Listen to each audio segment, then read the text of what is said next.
At the age of 84, Connie Smith has finally chosen to share her thoughts about Bill Anderson. Connie Smith was born Connie Joan Ramey on August 14, 1941, in Elkhart, Indiana. She grew up in modest circumstances, far from the spotlight she would one day know. Through determination and quiet strength, she rose to become one of the most respected female voices in country music, earning admiration from fellow artists, critics, and generations of fans. Her early years were shaped by hardship. Raised during difficult economic times, Connie experienced poverty and personal challenges from a young age. Music became her escape and her comfort. As a teenager, she taught herself to play the guitar and found peace in classic country songs, gospel hymns, and Appalachian music. These early influences later defined her unmistakable vocal style, clear, powerful, and emotionally honest. Even in her youth, Connie possessed a voice that could express heartbreak, longing, and inner strength with striking clarity. Her life took a dramatic turn in the early 1960s when she moved to Ohio and joined a local band. During one performance, she caught the attention of Bill Anderson, one of country music's most respected songwriters. He immediately recognized the rare quality of her voice and helped her secure a recording contract with RCA Victor. That partnership marked the beginning of one of the most important debuts in country music history. In 1964, Connie Smith released her first single, Once a Day. The song became an instant success, reaching #1 on the Billboard Hot Country Singles chart, where it remained for an unprecedented 8 consecutive weeks, a record for a female country artist at the time. The success of Once a Day firmly established Connie as a major new star. It also introduced her signature sound, a soaring, emotionally rich vocal performance supported by traditional country instrumentation. What followed was a decade of remarkable achievement. Throughout the 1960s and 1970s, Connie Smith placed more than 70 songs on the country charts. Her catalog included enduring classics such as Then and Only Then, Ain't Had No Lovin', I Never Once Stopped Loving You, and The Hurt's All Over. Her recordings consistently reflected the heart of traditional country music, honest storytelling, emotional depth, and sincerity, at a time when the genre was beginning to shift towards smoother, more pop-influenced sounds. Connie's voice became her signature. Fellow artists and producers often described it as one of the finest voices ever heard in country music. Legends such as Dolly Parton, Loretta Lynn, George Jones, and Merle Haggard openly expressed their admiration for her talent, with many pointing to Connie Smith as a standard of vocal excellence. Her ability to express vulnerability without exaggeration made her songs feel deeply personal and easy for listeners to connect with. Despite her professional success, however, Connie's personal life was not without its difficulties. She faced struggles with anxiety, depression, and the heavy pressures that came with fame, challenges she would later speak about with honesty and grace. In the late 1970s, at the height of her popularity, Connie made a deeply personal decision to step away from the music industry in order to focus on her family and her spiritual life. At a time when such a choice was rare, her decision strengthened her reputation as an artist, guided by personal conviction rather than commercial success. After spending several years away from the spotlight, Connie Smith returned to music on her own terms.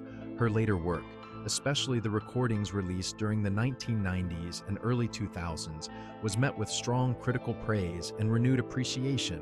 Albums such as Connie Smith, Long Line of Heartaches, and The Cry of the Heart revealed a more mature artist. While time had gently softened her voice, it had not diminished its emotional depth or sincerity. By the early 2000s, Connie Smith's legacy was no longer measured only by chart positions or record sales. Instead, it had grown into something deeper, more lasting, and more personal within the world of country music.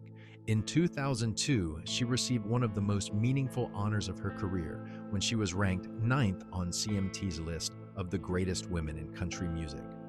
This recognition placed her among the most influential female artists the genre had ever known and confirmed what fans and fellow musicians had long believed.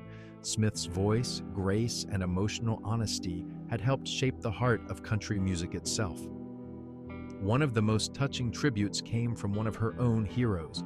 Legendary country singer George Jones, whom Smith had admired throughout her life, paid her a remarkable compliment by naming her his favorite female country singer of all time in his memoir, I Lived to Tell It All.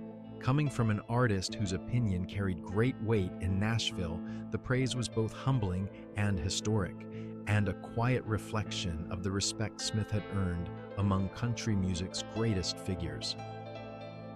Rather than living in the shadow of past achievements, Smith continued to follow her artistic and spiritual path. In 2003, she released the Christian album Love Never Fails, a heartfelt collaboration with Barbara Fairchild and Sharon White of the family group The Whites. The project reflected Smith's deep faith and her desire to create music that offered comfort and hope, blending gospel devotion with the sincerity that had always defined her voice. Her influence reached a new generation of country artists as well. In 2005, Martina McBride honored Smith by recording a cover of her signature song, Once a Day, for the album Timeless. The song's inclusion reaffirmed its place as a classic and highlighted Smith's lasting impact on modern country singers who admired her phrasing, restraint, and emotional depth. Remaining active as a solo performer, Smith delivered a memorable performance in May 2007 when she sang A World of Our Own at the Country Music Hall of Fame's medallion ceremony. The moment celebrated not only the song, but Smith's enduring place in country music history. That same year, she shared a deeply personal musical experience by recording a duet with her husband for his album Compadres, blending her professional artistry with genuine personal affection. In 2012, Connie Smith received one of the highest honors in country music when she was inducted into the Country Music Hall of Fame. The recognition was long overdue and widely celebrated. During her induction, she was praised not only for her chart success, but for her lifelong dedication to preserving the soul of country music. Her career was recognized as a bridge between the genre's traditional roots and its evolving future. Beyond awards and honors, Connie Smith's true legacy lies in her influence. Countless artists, especially female country singers, have drawn inspiration from her vocal strength, emotional restraint, and honest delivery. She proved that a woman could lead the genre with grace and authority without sacrificing authenticity or artistic integrity. Smith's personal life has been shaped by meaningful relationships, difficult lessons, and a lasting belief in love, faith, and commitment. Over the course of her life, she has been married 4 times, with each marriage representing a different chapter of her journey, both joyful and challenging, and revealing the strength and humanity behind her public success. Her first marriage took place in 1961 when she married Jerry Smith. At the time, Jerry Smith worked as an analyst at the Interlake Iron Corporation in Beverly, Ohio. Connie herself was still very young, standing at the edge of adulthood while trying to balance her private life with the early demands of a growing career. Together, they welcomed a son, Darren Justin, who was born on March 9, 1963. Darren would later build a meaningful life of his own. In the late 1970s, he traveled to Europe to serve as a missionary before eventually becoming a psychologist, a path that reflected both deep spiritual commitment and intellectual curiosity. Despite the joy of raising a child together, the pressures of life and their changing paths eventually took their toll. Connie and Jerry divorced in the mid-1960s, bringing the first chapter of her married life to a close. Not long after, Connie found love again within the world she knew best, music. She married Jack Watkins, a guitarist who played in her touring band. Their relationship grew out of shared stages, long drives, and the close bond that often forms between musicians working side by side.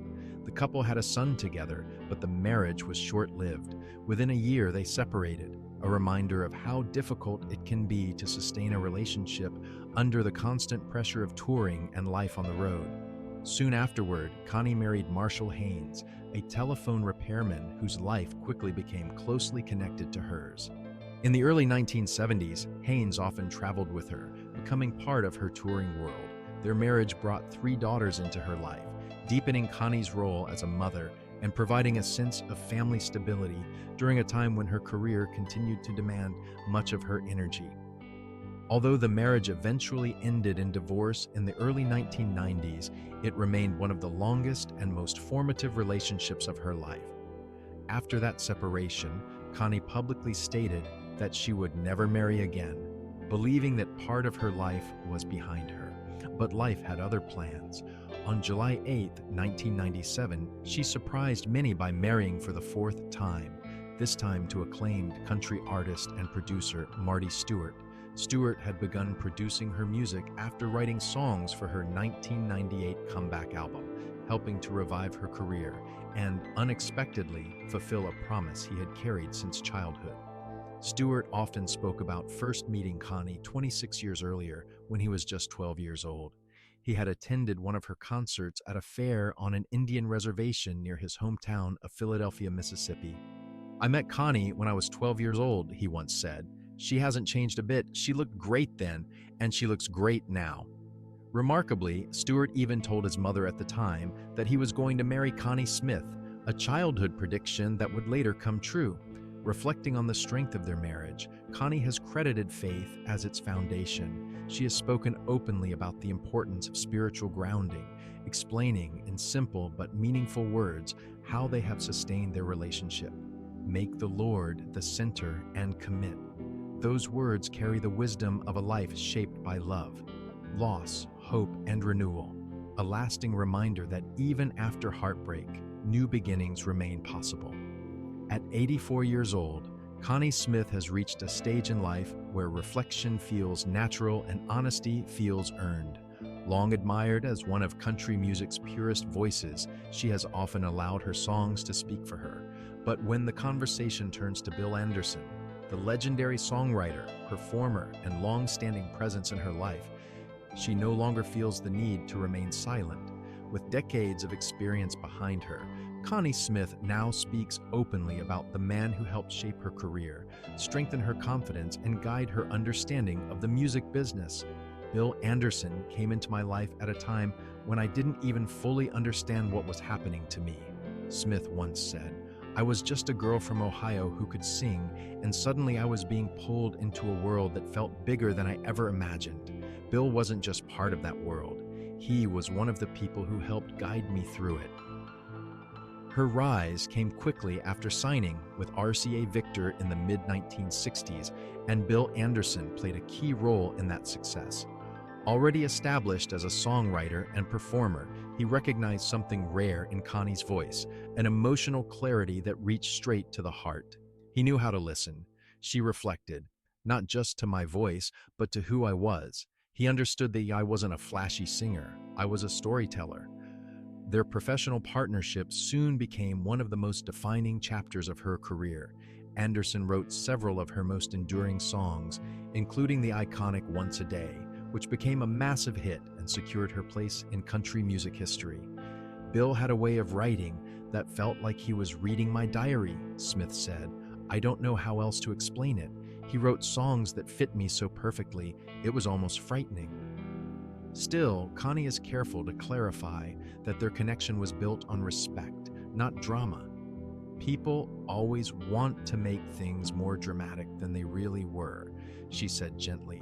"Bill Anderson," she said gently, "was more than just a collaborator. He was a mentor and a friend. He challenged me musically, but he also respected my boundaries," she explained. "That meant more to me than people realize." As a young woman navigating a male-dominated industry, Smith admits that Anderson's presence gave her a sense of stability. "He didn't talk down to me," she said. "He didn't try to turn me into something I wasn't. He believed that sincerity mattered more than polish, and that gave me confidence in myself."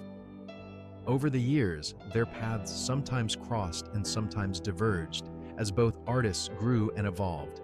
Anderson continued writing and performing, while Smith balanced her career with family life and, at times, stepped back from the spotlight for extended periods. Through it all, her appreciation for him only deepened. "When you get older, you start to see who really mattered," she reflected. "Bill mattered, not because of fame or success, but because of how he treated people." Looking back from the perspective of 84 years, Smith speaks with clarity and gratitude, not nostalgia. "I don't live in the past," she said. but I honor it, and I honor the people who helped me survive it with my dignity intact. She paused before adding, Bill Anderson helped give me a voice, not just on records, but as a person. For that, I will always be thankful.